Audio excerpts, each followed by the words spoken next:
todos vocês que nos acompanham, bom dia, boa tarde, aqueles que vão assistir, participar desse culto em um outro horário, em um outro momento, mas é muito bom estar adorando ao nosso Deus, como assim já temos feito, e também compartilhar da palavra de Deus em dias que estamos vivendo tempos difíceis, tempos de reclusão, tempos de reflexão também, por assim dizer, onde muitos de nós estamos vivendo dias bem difíceis, alguns são apenas difíceis, e nós temos sido desafiados pela palavra de Deus para trazer uma série nessas mensagens baseado nas cartas às 7 igrejas do Apocalipse, série essa cujo nome é Novo Normal. Então eu quero compartilhar com vocês isso que Deus tem apresentado para nós através da sua palavra, e eu espero muito que Deus fale ao seu coração. É desafiador, porque o conteúdo dessas cartas, apesar de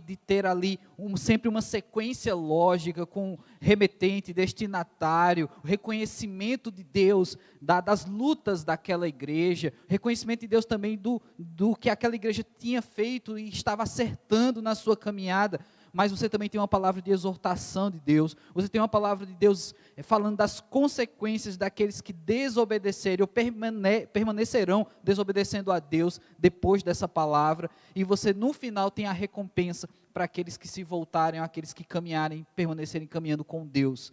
E apesar de todo esse contexto, essa palavra interior a cada uma dessas cartas, que é uma palavra de exortação, tem sido muito desafiador trazer, porque são dias em que muitas pessoas esperam mais uma mensagem de consolo, mais uma mensagem que traga pelo menos um conforto ou de esperança, mas por assim dizer, Apocalipse como uma literatura na palavra de Deus, é sim mensagem de esperança. E eu acredito que nesses dias que estamos vivendo em quarentena, é uma oportunidade como nunca antes, de rever o nosso jeito de ser igreja, e revendo esse jeito de ser igreja, ao retornarmos a esse que dizem um novo normal, vamos acertar mais com Deus. Deus está nos dando a oportunidade de corrigir algumas falhas, de repensar a igreja diante de situações que estávamos acomodados no cotidiano da igreja. Então Deus nos tirou do cotidiano.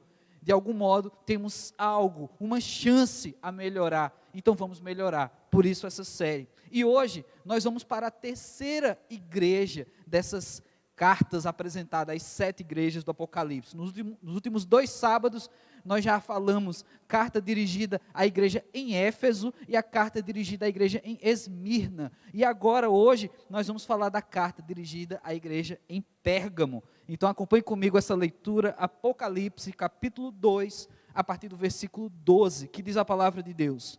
Ao anjo da igreja em Pérgamo, escreve: estas coisas diz aquele que tem a espada afiada de 2 gumes. Conheço o lugar em que habitas, onde está o trono de Satanás, e que conservas o meu nome e não negaste a minha fé. Ainda nos dias de Antipas, minha testemunha, meu fiel, o qual foi morto entre vós, onde Satanás habita. Tenho todavia contra ti algumas coisas, porque tens aí os que sustentam a doutrina de Balaão, o qual ensinava a Balaque a armar ciladas diante dos filhos de Israel, para comerem coisas sacrificadas aos ídolos e praticarem a prostituição. Outros sim, também tu tens, os que da mesma forma sustentam a doutrina dos nicolaítas.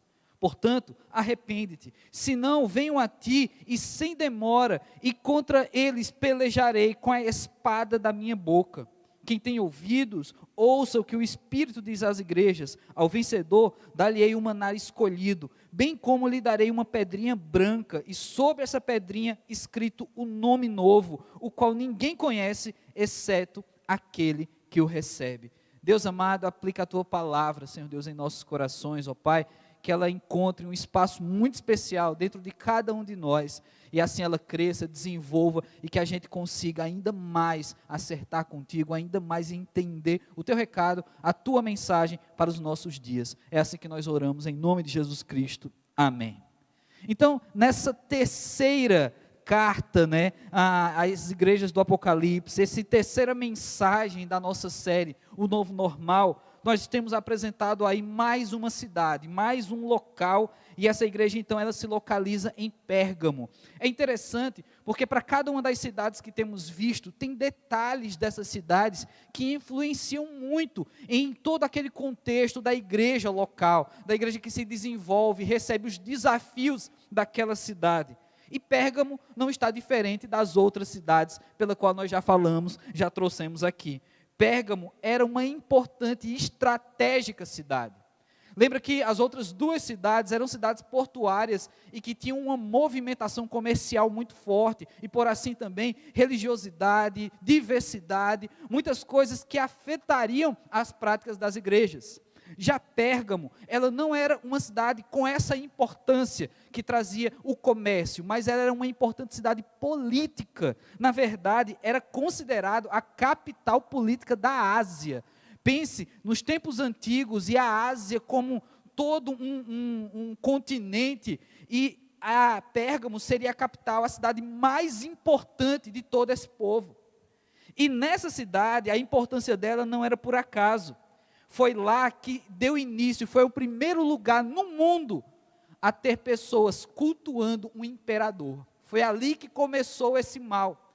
Entende-se que tudo aquilo que é trazido nessa revelação, quando fala da cidade que tem o trono de Satanás, ou onde Satanás habita, está sendo alusivo a esse templo que foi erigido ao governador, que foi colocado a Augusto César. Então você tinha um templo pomposo e um povo que realmente adorava o imperador, uma pessoa viva, mas que era considerado como um Deus com D menor para nós. Então essa cidade tinha um templo ao Deus Augusto e à deusa Roma.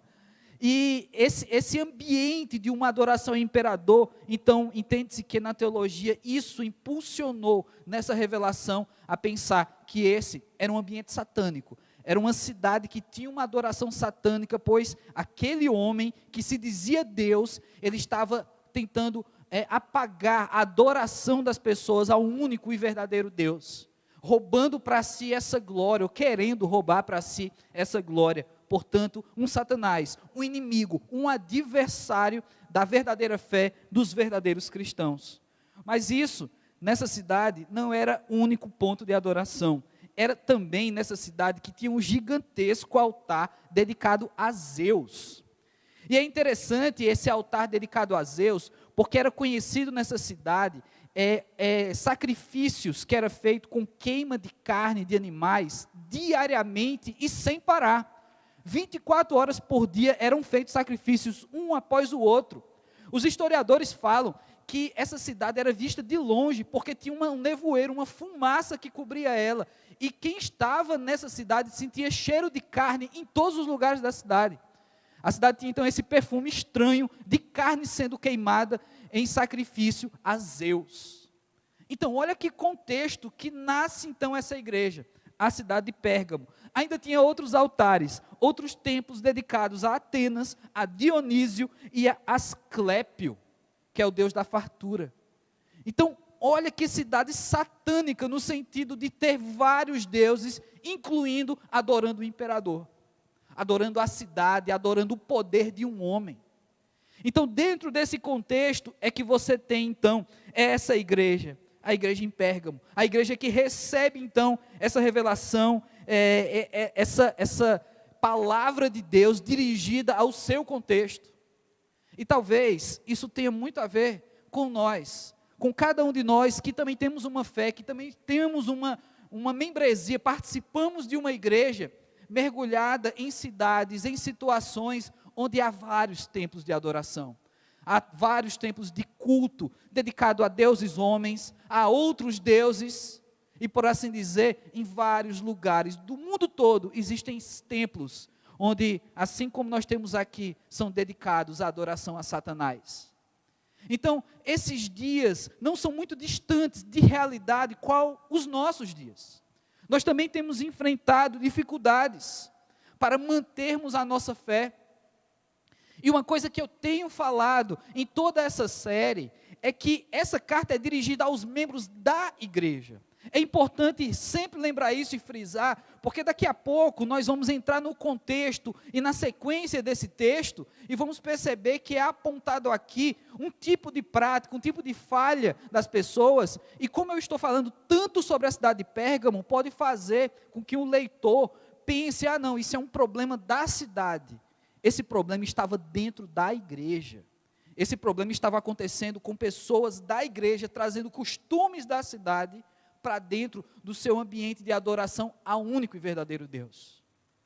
E isso também muito se assemelha com os nossos dias, porque há muitas pessoas dentro das igrejas adorando outros deuses, há muitas pessoas dentro das igrejas levantando homens como o próprio Deus de si mesmo, ou levantando a si mesmo como o próprio Deus. Então o desafio e a necessidade de corrigir essas nossas falhas, para viver um novo normal e acertar como igreja do Senhor, é muito importante. No versículo 1, nós temos apresentado então, como em cada uma das cartas, o destinatário é apresentado como o anjo da igreja, e eu já mencionei isso aqui, o anjo da igreja é o líder, é o episcopo, é o que nós temos hoje como liderança, como um pastor, e o anjo da igreja então é esse líder.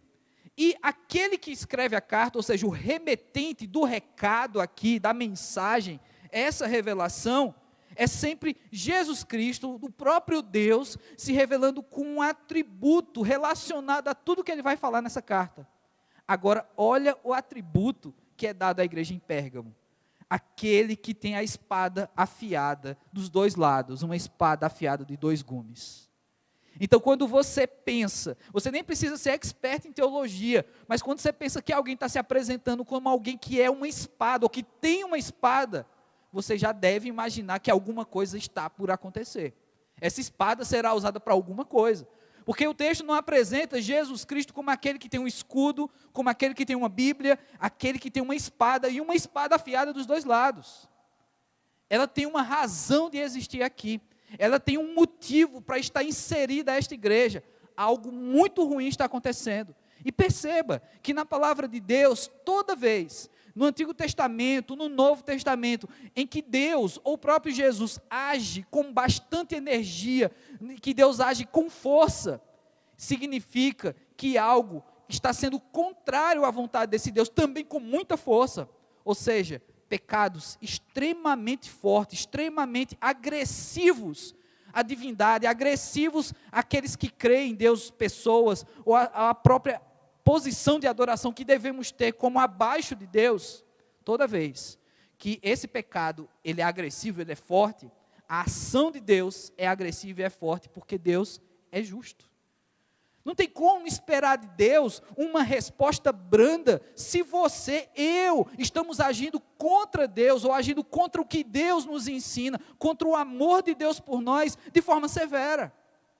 É por isso que toda vez que eu tenho a oportunidade de acompanhar alguém que está pecando sexualmente em alguma área, ou viciado em algum tipo de droga, eu sempre digo para essas pessoas, olha, você precisa agir junto de Deus, contra o teu vício, contra o teu pecado, com a mesma força que esse pecado vem contra você. Porque nós pecamos, e quando é para tratar o pecado, a gente quer tratar devagar. Mas quando o pecado vem, ele vem de uma vez só. O pecado, ele nos arranca de Deus, ele tira de nós uma posição de adoração, e a gente quer tirar isso aos pouquinhos da nossa vida. Está tudo errado, não é assim. Então a espada, ela é necessária, quando sim, a agressão, aquilo que Deus prega, a ação do próprio Cristo em nos salvar, ela é também pesada.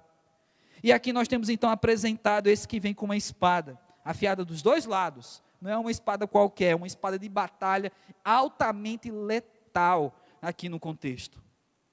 E aí, nos próximos versículos, no próximo versículo, versículo 13, nós temos o reconhecimento, onde sempre nessas cartas nós temos um reconhecimento apresentado aqui, não é? E aí é a maneira de Deus mostrar, de Jesus Cristo revelar a esta igreja, que Ele também está cuidando dela. Que essa igreja não está abandonada, não está só, simplesmente porque está numa cidade difícil, uma cidade onde tem um trono de Satanás, onde tem vários templos dedicados a outros deuses. Isso não é uma razão para que pessoas pensem que Deus abandonou a igreja. Nesses dias também tem muitas pessoas reclamando de se sentirem só demais, às vezes até por Deus. Ah, Deus nos abandonou, olha essa doença, olha, eu tenho que ficar em casa, eu não estou mais tendo a minha convivência, a comunhão com a igreja, eu estou enfraquecendo na fé. Como que eu posso dizer que Deus me abandonou? Como é que eu tenho direito de achar que eu posso entender se Deus está ou não está aqui? Afinal de contas, Deus é onipresente, Ele está em todo lugar. Afinal de contas, Deus sabe o que você está passando nessa quarentena. Deus sabe o que eu estou passando, que a nossa igreja está passando. E que apesar dos pesares, Deus permanece sendo o mesmo Deus, com os mesmos ensinamentos, com a mesma proposta que Ele tem para a igreja. Isso não muda. Agora, como eu falei no começo, estamos tendo uma chance de corrigir algumas coisas. Para que nesse retorno, no novo normal, a gente possa ser uma igreja melhor, uma igreja mais adornada, mais preparada para o Senhor. Porque afinal de contas, não há igreja aqui no planeta Terra perfeita. Não há uma igreja, para onde você olhar, para onde você for, que seja completamente perfeita. Ela acerta em tudo. Por isso que nessas cartas às 7 igrejas, você tem um tipo de elogio ou um reconhecimento do contexto da igreja, vindo da parte de Deus. Mas aí você também tem a palavra que segue: venho, porém, contra ti. Tem algo de errado acontecendo nessa igreja e precisa ser melhorado. Mas antes de falar daquilo que precisa ser corrigido, nós temos então o versículo 13 aqui, em que você tem apresentado aqui uma igreja perseverante, uma igreja que está lutando, não é? O texto fala: eu conheço o lugar onde habitas, eu sei que aí tem um trono de Satanás, e nós já falamos no contexto histórico, que tipo de trono é esse, o porquê ele fala isso. E o texto fala: olha, e que conservas o meu nome, não negaste a minha fé. Olha que massa, uma igreja que persevera, uma igreja que continua, apesar do contexto difícil, apesar da situação difícil. Isso é um recado para nós. Está sendo difícil ser igreja nos nossos dias, nesse tempo que estamos passando. Isso não é motivo para você deixar de ser igreja. Precisamos continuar sendo igreja do Senhor, porque afinal de contas, apesar de não estarmos congregando todos juntos no mesmo lugar, a razão de existir da igreja continua a mesma. Porque se a igreja tivesse perdido a sua razão de existir, com certeza, meu irmão, Deus já teria acabado com a igreja. Se a igreja tivesse perdido o total propósito de existência, então para que Deus permitiria que existíssemos? Para aqueles que criticam as igrejas institucionais, se Deus quisesse que a igreja virasse apenas o culto nos lares, apenas pequenos grupos, Deus já teria feito isso, porque Ele tem todo o poder. Ele já teria derrubado os templos, já teria acabado com estruturas. Mas se Ele ainda não fez, se Ele tem preservado a igreja na misericórdia, porque somos pecadores, é porque Ele tem algo com essa igreja. Ele quer algo da igreja. Existe uma missão para a igreja. E assim também acontecia aqui. Eles perseveraram, apesar do contexto difícil.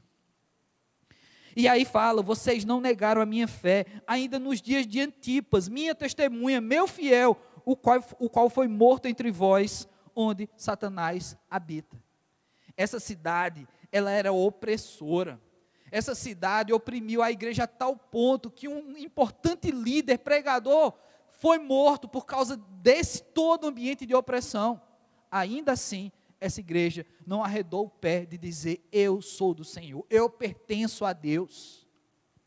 Então, diante dessa apresentação do reconhecimento, nós temos o versículo 14, que fala aqui de algo, e o versículo 15 também, de um problema que estava acontecendo nessa igreja. Eu tenho, todavia, contra ti, algumas coisas que têm sustentado a doutrina de Balaão. Olha que coisa, já falei, isso é algo que está acontecendo dentro do contexto da igreja. Então você tem pessoas ali, que fazem parte da congregação, que estão como irmãos, tendo práticas nada cristãs, nada de irmãos em Cristo Jesus. E uma das práticas era essa, que eles seguiam e sustentavam a doutrina de Balaão. Balaão, ele tentou corromper o povo de Deus, o povo de Israel. E na tentativa de corromper o povo sem muito sucesso, ele teve uma ideia muito satânica, que era assim, trazer para o povo de Deus uma tentação. Então ele apresentava mulheres de povos pagãos para serem e terem relações com os homens de Israel, e assim gerar uma diversidade cultural e religiosa, e assim o povo de Deus se confundir na adoração, e agora conviver com deuses pagãos.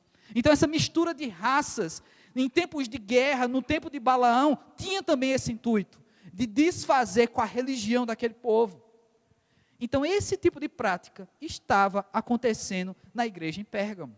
Havia ali pessoas que faziam como Balaque fazia, e o texto fala isso. Estavam trazendo para o ambiente da igreja orgias sexuais com mulheres, com pessoas atreladas a outras religiões, de adoração a outros deuses. E como tinha Deus nessa cidade? E o povo que estava na igreja estava achando que poderia compactuar dessas duas ideias: sexualidade depravada e a fé num Deus e único verdadeiro. Mas para isso não tem como coexistir, não tem como acontecer no mesmo ambiente, porque se isso estiver acontecendo no mesmo ambiente, ele vem com a espada afiada dos dois lados. Ele vem como um guerreiro, ele vem para partir e separar esse tipo de prática. E eu sei que em muitas igrejas há muitas pessoas que são adúlteros, que praticam uma sexualidade depravada, que estão muitas vezes secretamente, e não necessariamente você precisa ser casado para isso, você pode ser um adúltero solteiro, fazendo besteira por aí. E aí você tem uma palavra tão dura e tão forte, que essa espada é para você. Essa espada serve para mim, caso eu negue a minha fé, traindo a minha esposa e buscando outros relacionamentos. Essa espada serve para aqueles que, ao invés de aprender com os erros do passado, das atitudes de Balaque, baseado em todo esse sistema de confundir o povo de Deus, adorando a outros deuses, através de orgias sexuais, pessoas que, apesar disso, não aprendem essa lição, e continuam errando, e cometendo a mesma besteira, o mesmo pecado. Então, para você, meu irmão, é uma espada. Eles não pararam por aqui. O texto fala que eu tenho, todavia, contra ti algumas coisas. O pecado dessa igreja não era somente copiar esse pecado, esse modelo de Balaão. Era também trazendo de volta um outro sistema religioso aqui, um outro sistema de adoração que nós já falamos na carta dirigida à primeira igreja, a igreja em Éfeso. Mas lembra, quando nós citamos nicolaítas, lá em Éfeso, a palavra de Deus diz que aquela igreja resistia aos nicolaítas, veio como elogio, para dizer para eles que eles conseguiam evitar os nicolaítas. Não era resistir no sentido de aguentar eles, mas era no sentido de realmente bloquear os nicolaítas. A igreja em Éfeso, a reclamação dela não foi a prática dos nicolaítas, foi ter abandonado o primeiro amor. Agora, essa igreja em Pérgamo, ela também trouxe para si a prática dos nicolaítas. E que prática foi essa? Falei na primeira mensagem, os nicolaítas faziam também esse tipo de culto religioso unido a orgias sexuais, adoração a deuses pagãos. Então a sexualidade depravada era, por assim dizer, o grande pecado dentro da igreja de Pérgamo. Era o grande pecado da cidade, da sociedade. Mas isso também nós vivemos. Seja eu aqui em Fortaleza, você na sua cidade, onde você estiver, em volta nós temos o pecado acontecendo. Pessoas partindo para sistemas pecaminosos, sexualmente, religiosamente. Isso acontece em todo lugar. Mas isso estava dentro da igreja. Isso estava acontecendo dentro da igreja. E não satisfeitos com práticas de Balaque, mas também se unindo aos nicolaítas e cometendo as mesmas besteiras. Então, irmãos, é difícil ajudar, não é? A igreja me ajuda a te ajudar. Igreja de Pérgamo, você não ajuda, você não faz por onde se corrigir. Então a palavra revelada a João aqui, vem com peso. E no versículo 16, nós temos então, uma proposta para essa igreja. Portanto, arrepende-te, senão venho contra ti sem demora. Venho a ti sem demora, e contra eles pelejarei com a espada da minha boca. Quando a espada ela é apresentada, essa espada que sai da boca, ela tem um intuito interessante aqui. A gente vai lá para Isaías, capítulo 11, versículo 4, e diz o seguinte: mas julgará com justiça os pobres e decidirá com equidade a favor dos mansos da terra. Porém ferirá a terra com a vara de sua boca e com o sopro dos seus lábios matará o perverso. O entendimento verotestamentário, que tudo aquilo que é anunciado metaforicamente como vindo da parte de Deus e partindo da sua boca, assim como a vara é dita aqui, ainda em Isaías é anunciado também a espada. Essa espada, ela vem como a palavra que julga, a palavra que separa, a palavra que define o que é certo e o que é errado. Então pode ser, meu irmão, que nas nossas igrejas tenham inserido muitas pessoas que estejam nesse tipo de prática de pecado aqui, nicolaítas, de Balaque, e que ainda acham que está tudo bem, porque está dando para conviver, porque afinal de contas os irmãos nem percebem, ou de repente você está fazendo essas coisas e ninguém te julga por causa disso. Pois é, o pior é saber que quem vai te julgar, não necessariamente precisa ser a igreja, quem vai te julgar é Jesus Cristo. E para esse tipo de vida dupla, para esse tipo de pessoa que simplesmente está, mas não é, está lá de corpo presente na igreja, mas não tem realmente sua essência transformada, o julgamento é um só. Ele vem como espada, ele vem já para separar, ele já vem para dividir, para partir ao meio, porque não faz sentido conviver essas duas coisas no mesmo local.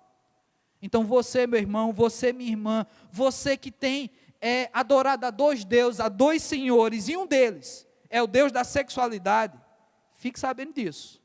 Se você não se arrepender, você já não faz parte mais, você só está, mas não é, porque a espada de Deus, a espada julgadora, ela virá no tempo certo.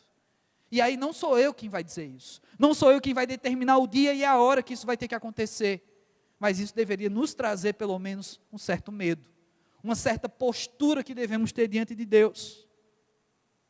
E depois de tudo isso, do grande peso que é dado a essa igreja, pelo fato dela ser pesada contra a doutrina de Deus, contra a vontade de Deus, que era santidade, purificação, essa igreja que se suja, que fica imunda com práticas que não satisfazem a Deus, é dado também a recompensa daqueles que se arrependem, daqueles que mudam, daqueles que não serão atingidos por essa espada, daqueles que não precisarão passar pelo julgamento da separação e ficar do lado dos que vão perecer, ao invés dos que vão viver eternamente.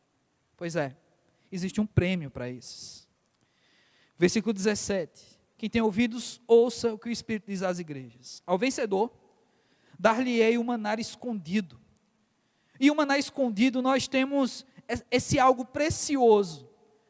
Quando fala maná, a gente já lembra do povo de Deus peregrinando pelo deserto, e que quando tinham fome, em determinado momento, eles clamam ao Senhor e Deus oferece uma comida gratuita, uma comida que caía do céu, e que eles poderiam se fartar, eles poderiam encher as suas barrigas desse alimento, porque no ambiente desértico não tinha oportunidade de alimento, sequer animal, sequer vegetal.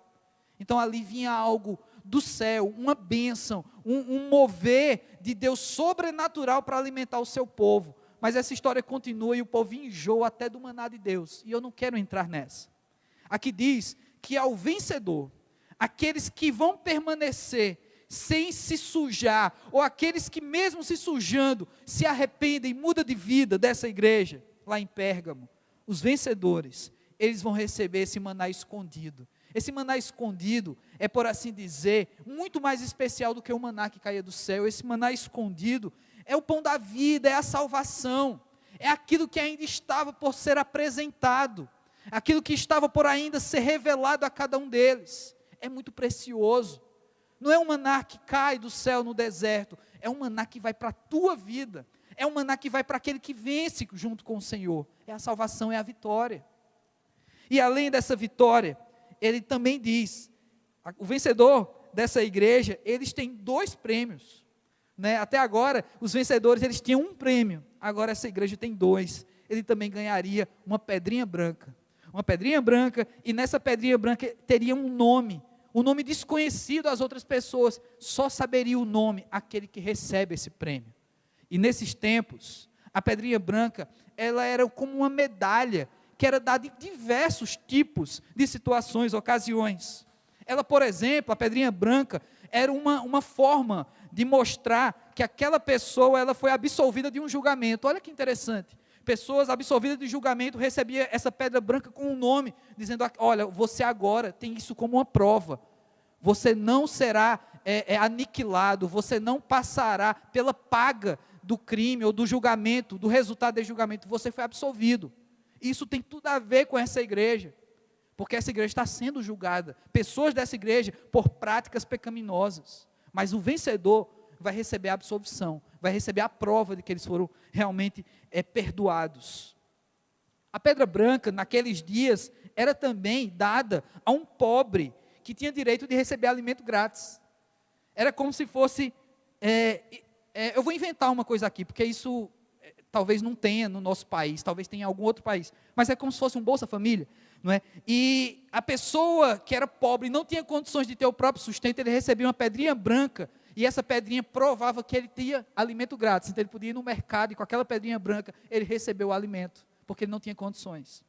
Isso também tem tudo a ver com o maná escondido, um presente que você não tem com o que pagar, mas que ele já foi dado para você, o pão da vida, Jesus Cristo. Ainda nesse tempo, a pedrinha branca era dado como uma medalha a um atleta, não é? O cara ganhou uma competição, então ele recebe essa medalha. Lembrando que a gente já falou aqui também que um dos prêmios dado à igreja foi uma coroa. E coroa essa que no original grego é exatamente a coroa, não do rei, mas a coroa de louro que o atleta recebia para uma condecoração, para mostrar que venceu. Mas também muitos atletas recebiam isso como seria uma medalha, a pedrinha branca. E por último, ainda era dado uma pedrinha branca aos gladiadores, aos que venciam grandes batalhas, e aí eles tinham aquele reconhecimento. A diferença é que cada uma dessas pedrinhas brancas, no contexto do tempo que nós temos aqui, elas traziam um nome que provava que pertencia àquela pessoa. A pedrinha branca que é oferecida aqui, ela diz que tem um nome que ninguém conhece, somente quem recebeu. Ela é particular, ela é privada. Esse nome que você recebe e que somente você conhece, é um novo nome, é a renovação de vida que devemos ter. Então, em todo tempo, essa carta escrita a Pérgamo, ela não está aqui para dizer que Deus é mau, que Deus vai chegar com uma espada e vai sair destruindo tudo. Não, não é isso. Apesar de ser radical e de ser forte a mensagem, a igreja de Pérgamo, lógico, repetindo, porque a prática de vida dessas pessoas era radical e era forte contra Deus, mas a mensagem maior dela é a mensagem de arrependimento. A mensagem de esperança que traz ao vencedor ainda é a chance de arrependimento. A pedrinha branca, aquele que foi absolvido de um julgamento, aquele que tem o alimento grátis, aquele que ganhou a corrida, aquele que ganhou o esporte, que é essa vida, uma grande batalha como um gladiador, você tem a chance ainda de se arrepender. Você tem a chance ainda de se renovar. Um novo nome. Isso não se trata de quem nós somos, mas de quem nós nos tornamos. Você já se tornou um novo nome diante de Deus? Ou será que você, aparentemente por fora, é uma nova criatura, mas por dentro ainda é o seu velho eu, o seu nome ainda é aquele? Será que você já recebeu esse novo nome? Será que você já se considera alguém disposto a receber essa pedra branca com um novo nome que só é dado àquele que é nova criatura? Então não se trata de quem você é, mas de quem você se torna. E eu creio que podemos nos tornar pessoas melhores. Assim como eu creio que devemos nos tornar a igreja melhor nesse novo normal. Então que Deus incomode aqueles que pecam ou que têm se mantido num pecado sexual. Que Deus incomode a ponto de você não conseguir dormir, de você ficar mal mesmo, de você ter que se ajoelhar, chorar, se derramar diante de Deus, pedir perdão, e não ser um arrependido apenas, ser um transformado. Porque não é somente de remorso que o céu vai estar lotado, o céu vai estar lotado de pessoas arrependidas e transformadas. No inferno vai estar cheio de pessoas sofrendo remorso. Então para com isso. Para de achar que, sendo um sofredor, Deus está cuidando de você. Seja o vencedor desse texto.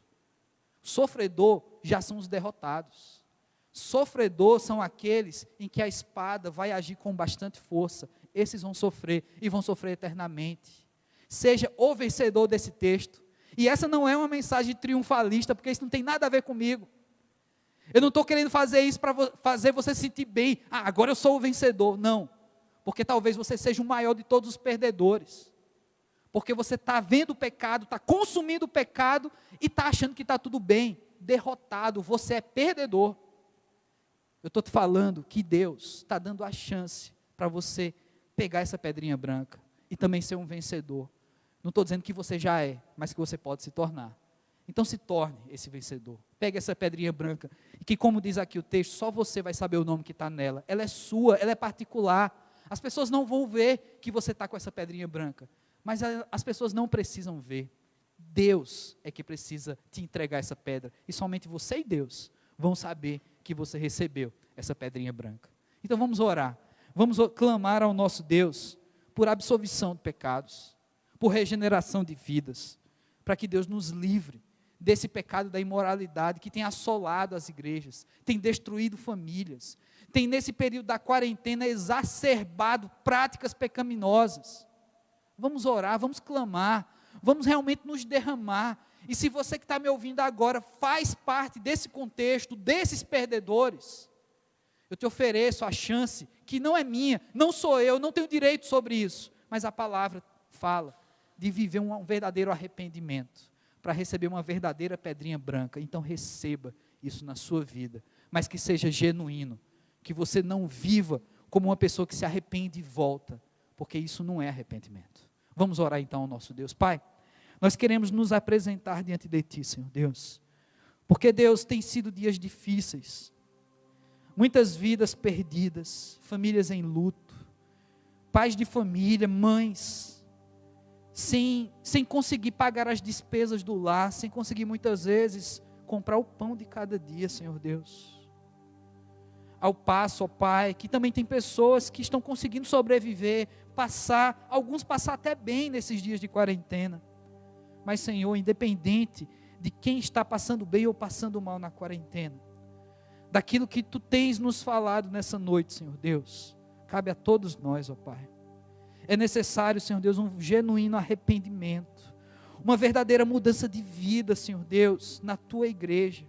Pai, tantos pecados relacionados à sexualidade, à imoralidade, têm destruído ambientes familiares dentro das igrejas, Senhor Deus. Pai, tem misericórdia de nós. Tem misericórdia, Senhor Deus, das igrejas, ó Pai, que são coniventes com tais práticas, das pessoas que são muito boas em esconder, e às vezes fazem parte dezenas de anos de uma igreja, e permanecem numa vida pecaminosa. Pai amado, age, Senhor Deus, a promover, ó Pai, uma verdadeira transformação, que essas vidas, seja de alguém que está me ouvindo agora, seja da nossa igreja, de pessoas que nem estão sendo alcançadas por essa mensagem, sejam transformadas, a ponto deles receberem também essa pedra branca, ó Pai, deles merecerem o título de vencedor, sendo pessoas tão perdedoras em relação a esse tipo de pecado, ó Pai. Nos ajuda, Senhor Deus, a ser perseverantes, assim como essa igreja, que apesar de viver num contexto de tanto pecado, de pessoas até dentro da igreja pecando tanto, Senhor Deus, ainda assim foram perseverantes, ainda assim se mantinham na fé, não negavam o Teu nome, Senhor Deus. Nos ajuda então como igreja, a ser essa igreja, a ser a igreja que persevera, em dias que estamos vivendo como agora, no novo normal, no novo modelo de vida que vamos viver, que a igreja, ela se mostre, que a nossa igreja, que o AMP, o Ministério de Jovens, se mostre nessa sociedade como igreja perseverante, Senhor Deus. Igreja que sabe que o Senhor vai agir com espada para aqueles que estão em pecado. E uma igreja que sabe e reconhece que o pecado está não somente à nossa volta, mas dentro. E que apesar disso, persevera no Senhor. Porque afinal de contas, só existimos porque o Senhor permite. Só somos do Senhor porque o Senhor quer. Então por tudo isso, eu te agradeço, ó Pai. É assim que eu oro, no nome santo de Jesus Cristo. Amém.